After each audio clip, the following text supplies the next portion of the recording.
Have you ever wondered what happens when you take a small amount of money and put it to work? What does $100 invested in a robo-advisor like Acorns actually look like after a full year? It's a question a lot of new investors have, and the answer isn't as simple as a single number. It depends on a few things: the market's performance over that year, the specific portfolio you chose, and the fees. Acorns, for those who don't know, is an app that makes investing easy. It rounds up your spare change and invests it for you, but you can also make one-time and recurring investments.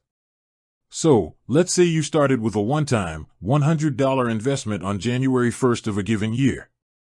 The most common portfolio on Acorns is a mix of stocks and bonds, designed to be diversified across different assets to help manage risk.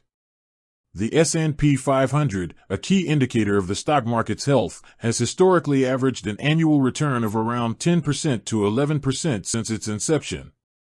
Of course, this is an average over decades, and a single year can be wildly different. You could see a gain or a loss, depending on the economic climate.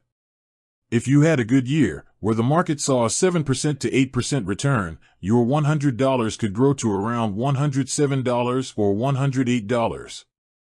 Not a massive amount, but it's a positive start. If the market had an amazing year, you might see that number go even higher. However, if the market had a bad year, you could actually see your initial investment go down. But here's the most important takeaway: the real magic of Acorns isn't in a single $100 investment over 1 year. It's the habit it builds.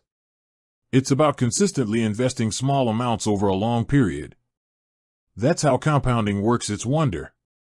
That's how you turn spare change into a serious nest egg over a decade or two. That initial $100 is just the seed. The real growth comes from consistently watering it. With that said, thanks for watching, and until next time.